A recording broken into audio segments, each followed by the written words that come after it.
Welcome to this new video. This time we're gonna go over the installation of Metasploit on Ubuntu. In this case, I have a Ubuntu machine. Let me come over here and type in the command to show you the OS version with LSB release -8.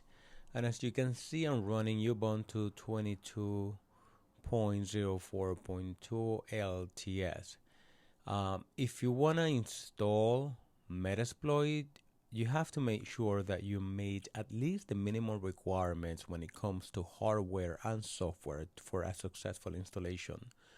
Metasploit can be installed on Linux and can be installed on Mac and can be installed on Windows. So if you go to the official documentation of Rapid7, Rapid7s are the ones or the company that maintains Metasploit, and whether you know it or not, Metasploit has two different versions: a commercial version that requires a license, and as you can imagine, it has a lot more functionalities than the other version, which is the open source, or let's call it the free version, the community version, and that's the one that we're going to be installing here. So when you go to the official documentation, by the way, if you haven't been here, they have a lot of good resources as of how to use it and how to learn about Metasploit. But when you come here, they're going to tell you, make sure that you disable the antivirus or any firewall settings that you have. Make sure you either disable that or customize that before doing this. In my case, I have a Ubuntu machine. I don't have any AVs or any firewalls on this machine. This is more applicable, especially for using a Windows computer.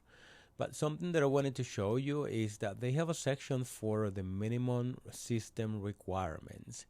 And I have a feeling that these minimum system requirements are outdated. I don't know for how long these lists have been out there. But as you can see, it even lists Windows Server 2008 and 2012 as operating systems that are supported. And as you remember, those operating systems are end of life as of last year, I believe, or the year before. Anyway, what I want to show you here is that this is a good list as a reference, but it is outdated, and sometimes the instructions they have here are not quite working. They're not pointing to the right location. So what I want to show you is a simpler way of installing Metasploit on Ubuntu instead of like banging your head against the wall trying to make these curl commands work and pointing to the right location. So now that I'm here, what we're gonna do, we're gonna use just Snap, right? Snap is already it has prepackaged the application with all the dependencies that we need, so we don't have to go crazy about installing all the dependencies required to run Metasploit. So with one simple command, you're gonna be like good to go in less than 10 minutes. So what you're gonna do is sudo, obviously, and we're gonna be using Snap to get the installation package, and the installation package is called Metasploit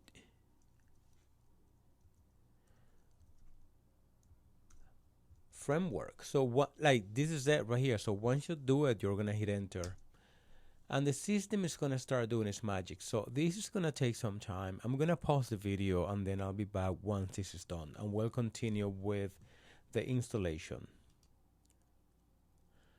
So the installation has completed. As you could see, it's just doing the final setup here for the connections and everything. So it took probably like less than 5 minutes to download and install the Snap package. So once you do it, what you need to do the installation for the first time, or complete the installation for the first time. You're going to run MSF console. And when you do this for the first time, you're going to have to set up the database if you don't have that in your system installed. So once you do it right here, it says, would you like to set up a new database? Now, you don't need a database to run Metasploit, but it is highly recommended. If you check one of the other videos I'm gonna put at the end of this video for you to click on, I have created other videos as of how to use Metasploit, especially when it comes to databases. So yes, I do want to use a database because they become super useful, especially when you're working in different engagements and on different projects. So I'm gonna say, would you like? Yes, I'm gonna say yes, right? So, and let's wait for this. So what this is gonna do is gonna install. As you can see right here, creating database framework, blah blah blah. You see the name of the database here. It is MS4DB. And it is creating the initial database. So let's wait for this to finish. I'm gonna pause this video and I'll restart in a few moments. Oh, actually, it says that the Metasploit framework initial setup completed, and now it's gonna start, right? So let's wait for it to start. And it's doing its magic. It's loading for the first time. And while this is doing, guys, if you find this information useful, if you believe that you benefit from the content that I'm putting out there, all I ask is for you to click on the like button and subscribe to my channel so you're gonna get new information as I post videos. And if you have any questions, please feel free to leave it in the comment sections. I'll do my best to try to answer those questions, but please understand that I have a life outside creating videos. I have a real job. So, it may take me some time to get back to you, but I like helping people. So as you could see here, it installed Metasploit version 6.4.4. And as of today, on this version, there are 2,410 exploits, over 1,200 auxiliary, over 400 posts, and over 1,400 payloads. So good stuff. There's a lot of things that we can do here. So once you are into Metasploit, you're there. I mean, like the last thing that I would do is checking the database status. So you do database status, and you're gonna see that it is connected, and we're using Postgres SQL for the database. So this is it. You're ready to go with Metasploit using the Snap application package. It's super simple, easy to do. You'll be running in less than 10 minutes, and you don't have to worry about all the dependencies that used to give us so many headaches in the past.